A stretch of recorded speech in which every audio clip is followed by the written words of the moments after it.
అదృష్టం ఉంటుంది. మాట్లాడవేం గీత? ఏం లేదండి, ఇంట్లో కాలు పెట్టి పెట్టగానే ఏమిట్రా ఇది ఇలా మాట్లాడుతుంది అని అనుకోకుండా ఉంటే. గీత, భార్యాభర్తలు మానసికంగా శారీరకంగా ఒకటి కావడానికి మన పూర్వీకులు మొదటి రాత్రియే నిర్ణయించారు. ఈ రాత్రి నువ్వు నేను అనే భేదం లేకుండా అన్ని విషయాలు మాట్లాడేసుకోవచ్చు. నేనెన్నో మొదటి రాత్రులు పుస్తకాల్లో చదివానంతే. చూడు గీత, నువ్వు చెప్పదలుచుకున్నదేరు, సిగ్గుపడకనే చెప్పు.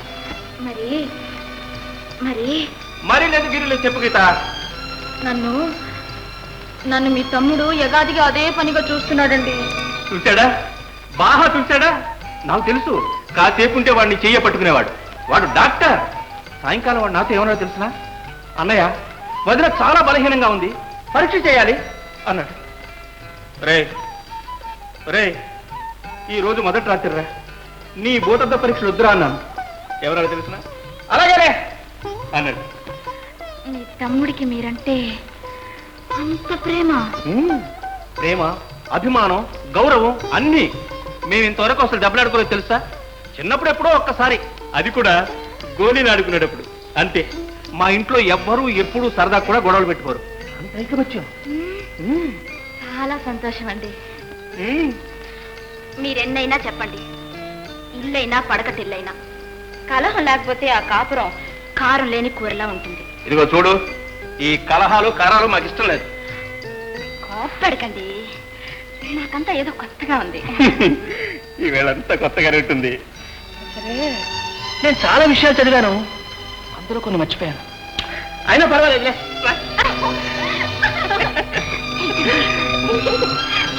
ఉంచమంటుంటే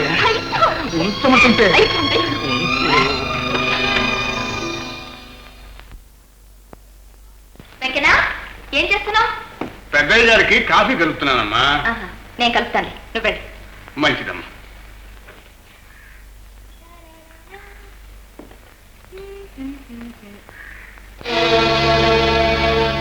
రామయ్య గారికి పంచదార లేకుండా కాఫీ ఇస్తే ఏమిటి చేదు కాఫీ చిచి అని ఉమ్మేస్తాడు. ఆ నెపంతో తగాదా పెట్టుకోవచ్చు.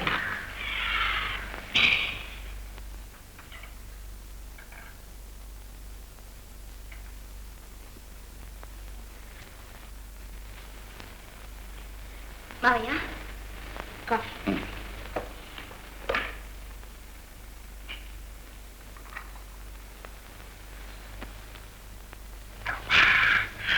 అమ్మాయి, ఈ కాఫీ ఎవరు కలిపారమ్మా?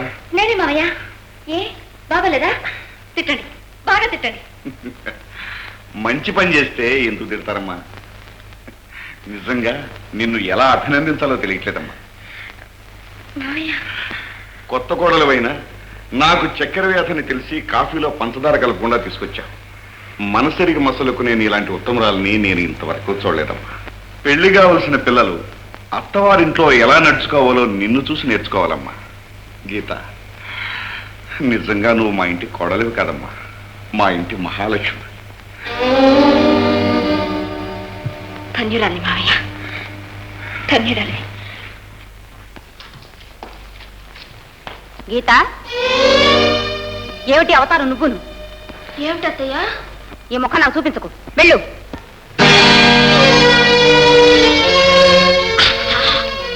వెతకపోయిన తీగ కాలికి తగిలింది. అత్తగారు తిట్టిందన్న సాకుతో బాగా ఏడ్చి ఇంట్లో పెద్ద భూకంపం లేవదీస్తాను. ఏమిటి గీత? అరే ఏమైంది? అసలు మీ అమ్మ ఇంత అసహ్యంగా మాట్లాడతారు అనుకోలేదు. ఏముంది? ఏమిటా దరిద్ర మొహం నువ్వును? నా ముందు నిలబడకు, పాప అని తిట్టి తరవేశారు. తిట్టిందా? ఎంత చక్కగా తిట్టింది. కరెక్ట్, ఆ తప్పు నాది.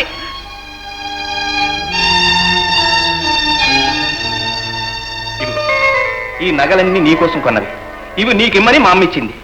నిన్ను చూస్తూ నేను ఆ విషయం మర్చిపోయాను. తీసుకో, ఈ నగలన్నీ ఒంటి నిండా దిగేసుకుని పట్టుకో. మా అమ్మకి నమస్కారం. వెంకన్న, వీళ్ళు కూరగాయలు తీసుకురా. అట్లాగేనమ్మా.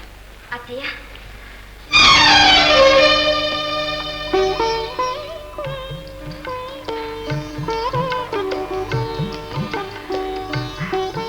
మహాలక్ష్మిలా ఉన్నావమ్మా. గీత, ఇంతకాలం ఇంటి గౌరవం బాధ్యత అన్నీ నేనే నిర్వహిస్తూ వచ్చాను. ఈ రోజు నుంచి ఆ బాధ్యత నీకప్పగిస్తున్నాను.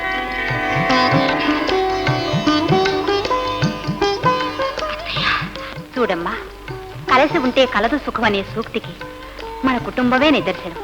ఆ ఐకమత్యం అన్ని విధాలా మంచిదని రుజువు చెయ్యమ్మా. అలాగే అత్తయ్య, అలాగే. గీత, హాయ్ అక్క. వస్తా వస్తాను ఇప్పుడు రావటం. సరే గాని పెళ్ళిన పని ఏమైంది? ఆ గోపాలరావుకి మంచి గుణపాఠం చెప్పావా లేదా? మన నాన్నకు అన్యాయం చేసిన దుర్మార్గుడు గుండె పడగొట్టావా లేదా? ఏమిటి సమాధానం ఏది చెప్పకుండా ఇలా సన్నికొల్లి పత్రులా నిలబడ్డావు? గీత, ఎవరితోనైనా దెబ్బలాడొచ్చావమ్మా? లేదమ్మా. చాలా సంతోషం. విషయం అంటూ చెప్పు. ఆ ఇంట్లో నా ఎత్తులేవి పారలేదు చిత్ర.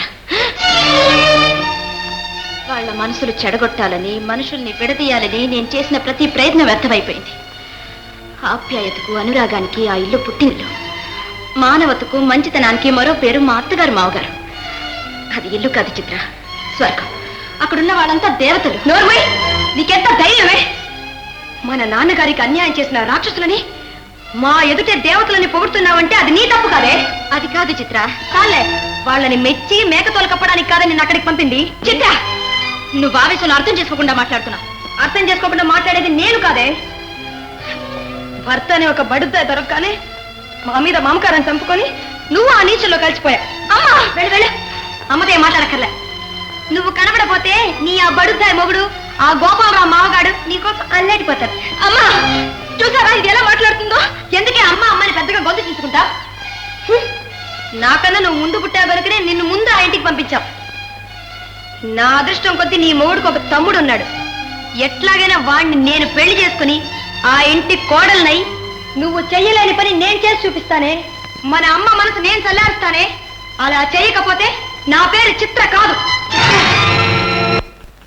Good morning doctor. Good morning. ఏమిటి? ఏం లేదు, పొద్దున్న నుండి నాకు చాలా తీవ్రంగా ఉంది. థర్మామీటర్ పెట్టి చూశాను, 99. అదే పెద్ద రోగం కాదనుకోండి, బట్ తలనొప్పి, ఒళ్ళు నొప్పులు అంచేత తప్పకుండా ఇది ఫ్లూ జ్వరమే. I know that it is flu. 6 యాక్రోమేషన్, 4 నవాల్జిన్. అర్జెంటుగా మీ గట్ట హెడ్ మీద రాసిచ్చండి. నాకు అవతల పని అర్జెంట్, ప్లీజ్. ముందు నువ్వు బయట ఉన్నాడు. నీకేం రోగం, దానికి ఏం మందు అన్ని నువ్వే చెప్తున్నప్పుడు మధ్య నా దగ్గర ఎందుకు వచ్చాటే? సరాసరి మందుల షాప్కి వెళ్ళి కావాల్సిన మందులు కొని మింగు. సీరియస్ కింద పెట్టిన తర్వాత మీ వాళ్ళే కబురు చేస్తా. Get out, get out. 4 మందుల పేరు తెలుసుకోవటం తనది పెద్ద డాక్టర్ అనుకోవటం. ప్రతి వాడికి ఇది ఒక పెద్ద జబ్బు అయిపోయింది. Thank you.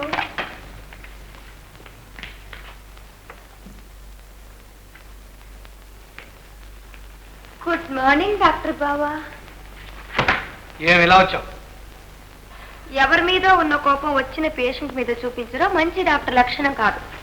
అవును, నేను మంచి డాక్టర్ని ఎలా అవుతాను? శుద్ధ ఎల్బోర్డ్ గాని, కాంపౌండర్గా కూడా తగని వాడిని. మీలాంటి వాళ్ళకి వైద్యం చేసే యోగ్యత నాకుందా? లేదు. హే, పెళ్లి నాటి కోపం ఇంకా తగ్గలేదన్నమాట. బావ వరుస కదా, నా రోజు ఏదో మాయ రోగం వచ్చినట్టు నటించాను. కానీ బావా, నాకు ఇప్పుడు నిజంగానే మాయదారి రోగం వచ్చింది. అందుకే వయస్సులో ఉన్న ఆడపిల్లలు అడ్డమైన మగగాదలతో తిరగకూడదు అంటారు. ప్రణయ గీతాలు, కౌగలింతలు అన్ని అయిపోయినట్టున్నాయి. ఇప్పుడు డాక్టర్ అవసరం వచ్చాడు. అబ్బే, అలాంటిదేం కాదు బావా. ఇది వేరే జబ్బు. శరీరానికి సంబంధించింది కాదు, మనసుకు సంబంధించింది. అయితే నన్నేం చేయమంటావు? వెళ్ళి ఎవరినైనా పెద్ద డాక్టర్ని చూడు. చచ్చిన పావుని పడవటం మీకు సరదా కదూ. అయిన వారు నన్ను అర్థం చేసుకుంటారని మీ దగ్గరికి వచ్చాను. కానీ మీ మనసు ఇంత కఠినమైందని కలలో కూడా అనుకోలేదు బాబా. పర్వాలేదు బాబా, ఏనాటికైనా నేను చచ్చిపోవాల్సిందేగా. ఈనాడే, ఇప్పుడే ఈ జబ్బుతో నేను చచ్చిపోతాను. Really sir, please SIT down. మళ్ళీ తాటాకులు కడతానికి వచ్చావేమో అనుకున్నాను. Please SIT down.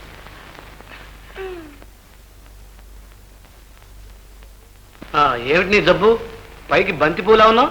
ఓ బావా, చెప్పానుగా మనసుకు సంబంధించిన జబ్బని. బావా, నేను రాత్రి 12 గంటలకి నిద్రలో లేచి తిన్నగా నడిచి ఊరవతలకి వెళ్ళిపోతున్నాను. అక్కడ ఏం చేస్తున్నాను, ఎట్లా ఉంటున్నాను, ఎంతసేపు ఉంటున్నాను నాకే తెలియటం లేదు. మళ్ళీ తిన్నగా తిరిగి వచ్చి ఇంట్లో పడుకుంటున్నాను.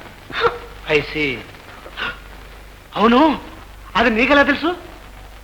నిద్రలో నడిచే జబ్బున్న వాళ్ళకి వాళ్ళు ఏం చేస్తున్నారో వాళ్ళకే తెలియదే. అదే నాకెలా తెలుసు? మా పని మనిషి నాతో చెప్పింది. ఈ సంగతి మా అమ్మకు కూడా ఇంకా తెలియదు బాబా. ఇలాంటి జబ్బు నాకుందని తెలిస్తే నన్ను ఎవరి బాబా పెళ్లి చేసుకుంటారు? అవును, ఎవరు పెళ్లి చేసుకోరు. అందుకనే బాబా ఇతరులకు తెలియక ముందే రహస్యంగా నువ్వే ఈ వ్యాధి నయం చేసి నన్ను కట్టుకో బాబా. పుణ్యం కట్టుకో బాబా. ఈ జబ్బు నీకు ఎంతకాలం నుంచి? నాకేం తెలుసు? నిన్న మొన్న చూసానని మా పని నుంచి నాతో చెప్పింది. ఎవరితో చెప్పొద్దని దాని చేతికి 10 రూపాయలు ఇచ్చి ప్రతిమాలుకున్నాను. బాబా నువ్వు కూడా ఈ సంగతి ఎవరితో చెప్పవు? చెప్పను. ఒట్టే. ఒట్టు. థ్యాంక్ యూ బాబా. చిత్ర, నీ జబ్బు నయం చేసే బాధ్యత నాది. దీనికి అసలైన పేరు సోమనం బాలిసం. నిద్రలో నవ్వటానికి సబ్ కాన్షియస్ థాటే కారణం. ఆల్ రైట్, ఈ రాత్రి నీ ఇంటి ముందు కాపలాగాస్తాను. నువ్వు ఎక్కడికి వెళ్తావో ఏం చేస్తావో అన్ని నోట్ చేస్తాను. ఆ తర్వాతే ట్రీట్మెంట్ ప్రారంభిస్తాను. నిజంగానే బాబా? నిజంగా. నేను వెళ్ళరానా? Okay, you can go. You don't worry, అని నేను చూసుకుంటాను కదా. గో. థ్యాంక్ యూ బాబా. బాబా బాబా. ఒక్క మాటలో చెప్పాలంటే దేవతలా ఉండే నువ్వు దయ్యంలా ఉన్నావు. మరి చివరికి నాకు ఈ రాత పట్టిందా? అయ్యో డాక్టర్ గారు, నేను ఇక బ్రతకలేను. నాకు కొద్దిగా విషయం ఇవ్వండి, నేను చచ్చిపోతాను. I want to die. Let me die. నీ జబ్బు నేను చేసే బాధ్యత నాదన్నాను కదా. సరే గాని నేను అడిగే ప్రశ్నలన్నిటికీ దాపరికం లేకుండా జవాబు చెప్పండి. చెప్తాను బాబా. స్కూల్లో కానీ కాలేజీలో కానీ నువ్వు ఎవరినైనా ప్రేమించావా? వారితో కలిసిమెలిసి తిరిగావా? మనసిచ్చావా? చాలా చనువుగా తిరిగేదాన్ని పిచ్చి సుకుమార్తో. నేను సుకుమారి చెప్పుకొని కథలు లేవు, ఆడని ఆటలు లేవు. నువ్వు నిప్పులాంటి పిల్లవు అనుకున్నాను. పిచ్చి సుకుమార. చిచి. ఏటా చిచి? సుకుమార్ నాతో వీధి బడిలో చదువుకున్నాడు. అప్పుడు వాడి 7, నేను 5. ఏటా అన్నిటికీ మీకు తొందరే. 7 నెలలు పుట్టుంటారు. సరే చిత్ర, నాకు చిన్న విషయం చెప్పు. ఏమిటి? నీ మనసులో ఏదో తీరని కోరుకుంటాను. నీలిమబ్బుతో నీ రాజుకు రాయబారం పంపుతూ నిన్న రాత్రి ఒక పాట పాడావు. పాట? నేను పాడానా? హాయ్ హాయ్ డూక్ పడుతున్నాను. దూక్కా చిత్ర, నిజం చెప్తున్నాను. నీ పాటకు జవాబు రాలేదని నిరాశపడి వెక్కి వెక్కి ఏడ్చావు కూడాను. దీనికి కారణం ఒక్కటే, నువ్వు ఎవరినైనా మనసారా ప్రేమించుండాలి. లేదా ఏ పుస్తకంలోనో ఏ సినిమాలోనో హీరో పైన నీకు తెలియకుండానే మానసికమైన ప్రేమ ఏర్పడి ఉండాలి. అవునా కాదా? బావగారు, మీరు ఎంత పెద్ద జీనియస్. బుద్ధిలో మీరు బృహస్పతి. నా గుండెలోని గుట్టు మీ గుప్పట్లో తెచ్చుకున్నారు. నాకు బాగా బోధపడేటట్టు చెప్పారు. బావా, నేను ఈ బాబీ సినిమా చూసినప్పటి నుంచి నన్ను డింపుల్ కపాడియా అని, నా ప్రియుడిని రిషి కపూర్ అని అంటే మీలాగే అనుకోండి. అలాగా ఊహించుకొని నిద్రపోతున్నాను అనుకుంటాను. అందుకనే నిద్రలో లేచి తిన్నగా నడిచి వెళ్ళిపోతున్నాను. కామోస్. హాయ్ హాయ్, ఈ రహస్యాన్ని మీరు ఎట్లా కనిపెట్టారు బావగారు? మరి నన్ను ఎవరు అనుకున్నావు? ఒట్టి ఎలబోద్దు అనుకున్నావు కదా. సిగ్మండ్ ఫ్రాయిడ్, యాడ్లర్, జంగ్ మొదలు ధన్వంతరి, సహదేవు లాంటి భారతీయ మనస్తత్వ శాస్త్రవేత్తల గ్రంథాలన్నీ పాలల్లో గులకరించి గుడుక్కున మింగేశాను. I'm all right. Coming to the point, నీ రోగం నిమిషాల మీద కుదురుస్తాను. నిన్ను ఇంటి పట్టును నిద్ర పట్టకుండా పీడించే ఆ ఊహా పిశాచిని ఈ రాత్రికి అవుట్లెట్ చేసేస్తాను. చెప్తే నీకు అర్థం కాదు, చేసి చూపిస్తాను. బావగారు, మీరు నిజంగా నా దైవం. నా గుండెలో మీకు ఒక గుడి కట్టి మీకు పాలాభిషేకం చేస్తాను. నేను వెళ్ళొస్తాను. వస్తాను. Bye bye. బాయ్. రే కుమార్, ఈ కేసు నువ్వు జయిస్తే ఆంధ్రదేశంలోని డాక్టర్లంతా నీకు బ్రహ్మరథం పడతారు రా.